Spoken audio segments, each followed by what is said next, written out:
God damn it, Konami, you can't just do this, man. You can't just give me Supreme King Jaden and Malicious Fiend and expect me not to play it. This is Evil Heroes.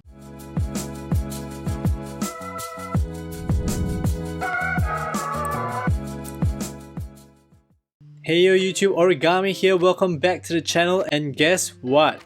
Along with the new selection box Volume 3 mini, we also got a new structure deck EX, Evil Domination, filled with evil heroes. And they also gave us Supreme King Jaden with the latest event as well, knowing fair well that suckers like me are gonna get this deck and try to force it to work.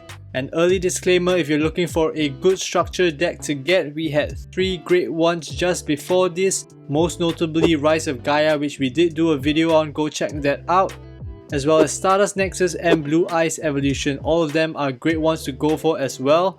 Stay away from this one, at least for now, okay? Sticking to the format, since I did promise that I would try to go for deck profiles for decks that at least have a 5-game win streak, which is the criteria sort of for King of Games. This deck did in fact get a 5-game win streak, which means technically it can get you into King of Games, but boy, don't do this to yourself, man. Go for Gaias, go for Resonators, Onomats, Thunder Dragons, Harpies, Blue Eyes. I did this so that you don't have to, alright? I don't want to look at this structure deck any longer, let's get into the deck profile. For the skill, we play Sinister Calling. So once per turn, twice per duel, you can discard one evil hero monster and add either a Dark Fusion / Dark Calling from your deck to your hand, or place one evil hero Sinister Necrom into your graveyard from outside the deck. So Necrom's effect is that you can banish it from your graveyard to special summon one evil hero from your hand or deck. On top of that, I think Konami got a little bit smarter. They made quite harsh restrictions on the use of this skill. You must have 10 or more evil heroes / Dark Fusion / Dark Calling, and no monsters other than evil hero or elemental heroes, which means destiny heroes or vision heroes are also not allowed. On top of that, no monsters other than fusion monsters are allowed, which means you can't have a convenient exceed monster in there as well. The skill is mainly used for consistency, whether you want to get a Dark Fusion or a Dark Calling, or just an efficient summon, mainly for Malicious Edge through the Sinister Necrom. It's good. I also sometimes use it to dump Malicious Edge into the graveyard for Dark Calling as well. Moving on to the actual deck, we go first into the extra deck like we always do, all fusion monsters as per the skill's requirements. The only one that you actually fusion summon through the Dark Fusion or Dark Calling is actually the evil hero Malicious Fiend. So one Malicious Edge and one level 6 or higher Fiend type monster, and in this particular deck list the only eligible card is actually another Malicious Edge or a Malicious Fiend itself. So the effect is, during your opponent's battle phase, all monsters they control are changed to face up attack position, and each monster they control must attack this card if able. It sounds good, but I have never had that effect proc, mainly because if you play in Legend or King of Games, people can actually read. So you know what they do is, when you summon this card, they read the card and they decide not to go into their battle phase. You see what they did there? So Malicious Fiend is effectively just a 3.5k beat stick. For the rest of the extra deck are Masked Heroes, and next up we have Masked Hero Diane? I don't know, you can let me know. Special summon with Mask Change. When it destroys an opponent's monster by battle and sends it to the graveyard, you can special summon one level 4 or lower monster from your deck. This is an important Masked Hero to have because, believe it or not, Malicious Edge is not a Dark attribute monster, it's an Earth attribute monster. So this is actually what you get when you Mask Change it and not Anki. The other evil hero, Infernal Gainer, is also an Earth type, so this is one of the masked heroes that you will actually see a lot of. The effect is alright, nothing particularly impactful, but it does have great stats, 2.8k attack and 3k defense, and there are some times when the 3k defense is kinda clutch, to be honest.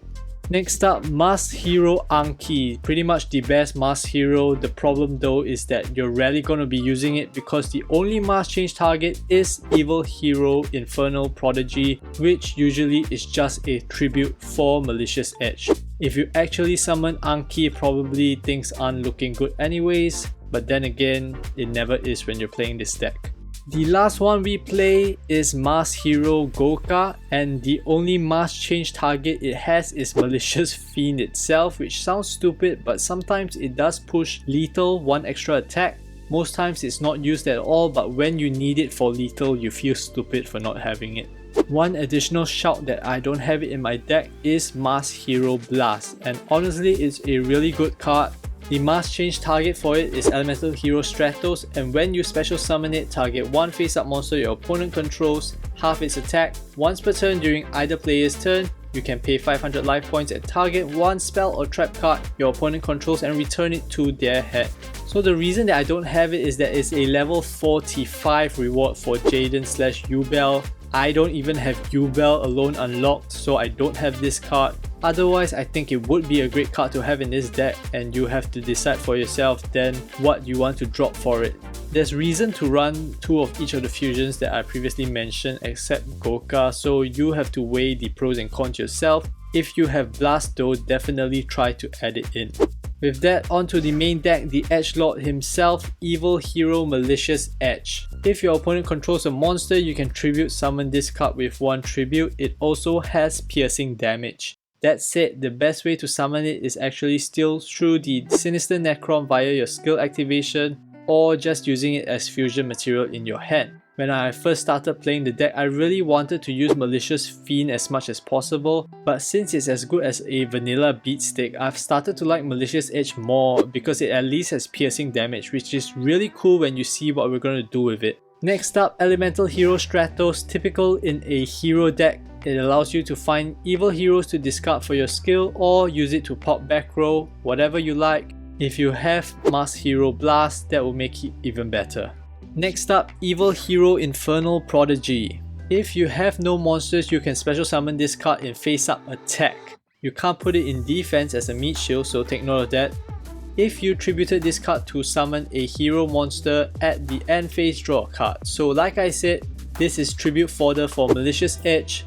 You can also discard it for your skill or as a mass change target if you really need Anki. This card is from the current Supreme King event, so given that there's literally only 3 Evil Hero main deck cards, 2 from the structure deck and this one from the event, if you want to play Evil Heroes because, I don't know, you hate yourself, you must get enough copies of this card from the event. I would say best if you can get at least 2, because you need to remember that your skill requires at least 10 Evil Heroes / Dark Fusion / Dark Callings, and you're not really going to want to play that many Dark Fusions, so you need to get the number of Evil Heroes up. The last monster is Evil Hero Infernal Gainer. During your main phase, you can banish this card, then target one Fiend type monster you control. That target can make a second attack during each battle phase. During your second standby phase after this card's effect was activated, special summon this banished card in attack. So skill discard fodder, but also has some synergy with Malicious Edge or Malicious Fiend, giving it 2 attacks, which is really devastating when we set this up properly. This also shares the Earth attribute with Malicious Edge, which is why you're going to end up getting Diane with your mass change quite often. For the spells, we play 1 Dark Fusion to get your Malicious Fiend with fusion fodder from your hand or field. The special summon monster cannot be targeted by your opponent's spells, trap or card effects this turn. It's a really good effect in theory.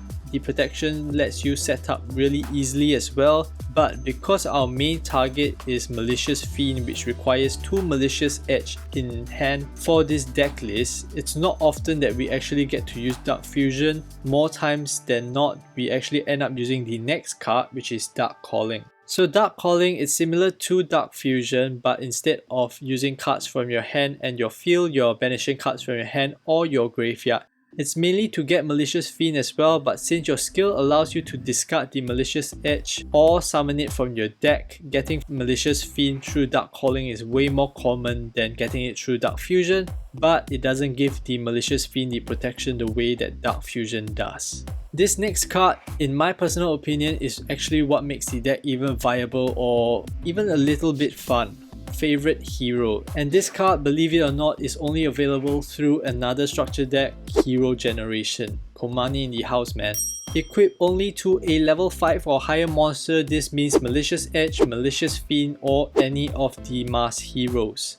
If you control a card on the field zone, the equipped monster gains attack equal to its own original defense. Additionally, your opponent cannot target it with card effects. At the start of your battle phase, you can activate one field spell from your hand or your deck directly. Also, once per turn, if the equipped monster destroys an opponent's monster by battle, you can send this card to your graveyard. The attacking monster can make a second attack in a row. So this is protection for your big boys if you have a field spell, and it gets you that field spell in your battle phase. Plus, it increases your attack of your big boys to a whole new level. So I used to want to use this on Malicious Fiend a lot, which brings it to a whopping 5.6k, but it's just a vanilla beatstick, so to me it started to get a little bit pointless. More recently, I prefer to play it with just Malicious Edge, which is very often lethal or very close to lethal when attacking some unsuspecting resonator or something. I really love this package. We don't have a way to search it out, so I opt to play 3 of them. The field spell we have in consideration to enable this skill is Necro Valley. So mainly it's just used to enable favorite heroes effect, but it's also useful by negating any graveyard effects, making it more difficult for your opponent to follow up your favorite hero play. Disrupts a lot of plays from the current top tier decks, including like Resonators, Thunder Dragons, Blue Eyes. I think the intended field spell was Skyscraper or Skyscraper 2 from Elemental Heroes, but since we played Evil Heroes, I'm not sure if that's really applicable. Note that Necro Valley does negatively impact you as well, because if your favorite hero setup is sort of disrupted but Necro Valley still stays on the field, you can't use Dark Calling and you can't use Sinister Necrom from your skill, so pay attention. You might want to try other field spells, Mausoleum to facilitate a follow-up Malicious Edge possibly, Stromberg for protection, Summon Breaker, they all sound like they make sense. But to me, I think Necro Valley seems more in line with what we want to do, more straightforward, even though probably I don't think it's really ideal, but I don't think there really is an ideal field spell for this deck. The last spell we play is Mass Change, and honestly it's just the closest mechanic that makes sense to supplement evil heroes. It can soak up back row from your opponent because you can then Mass Change your heroes into something else. It can possibly give you 1 or 2 additional attacks to push lethal, and this deck is quite aggressive in that sense. So yeah, we play 3 of this. For traps, I used to play 2 Treacherous Trap Holes, but it just wasn't consistent enough. It was easy to get rid of one and then the other immediately became useless. So I decided it would be better to sacrifice Treacherous Trap Hole for something more reliable. I ended up going with Breakthrough Skill and Fiendish Chain for disruption purposes, because this deck has no good turn 1 plays, and you don't have to play Breakthrough Skill. I would say just play any disruptive trap. Those that you typically see in Shiranui or store decks will do just fine. Yep, so that's the deck. It's playable. The deck is playable. Honestly, the main gimmick for this list itself is really the favorite hero package, which honestly might do better in other traditional hero deck lists rather than forcing it into evil heroes. The only thing evil heroes provide is a cheap Malicious Edge, which is a decent favorite hero target, I would say. The deck is here because I did get a 5-game win streak with it in Legend, meaning technically and theoretically it can get you to King of Games, but I would say that if you love yourself, please use some other deck for climbing rank. It's fun if you discount all the losing, and gimmicky if you like Mr. Edgelord himself. You might just want to play this for cosplay reasons, but to me, it's just a deck that's been released like 1.5 years too late. Without further support, I don't think anybody should try to get this deck, but here it is for you to vicariously live and learn through my mistakes. If you like this video, do help me drop a like on it to let me know, and I'll continue making more videos like this one. If you're new here, why not consider subscribing to the channel? I make mobile gaming content, mostly Duel Links and also many others. I'm trying to get to my first 100 subscribers, so if you like my content, it would really mean a lot to me if you could be one of my first subscribers and push me towards my content creation goal. Alright, thanks again, and here is Supreme King Jaden with his Malicious Fiend deck going on a hard-fought 5-game win streak in Legend. Hope you guys enjoy it, stay safe, bye bye.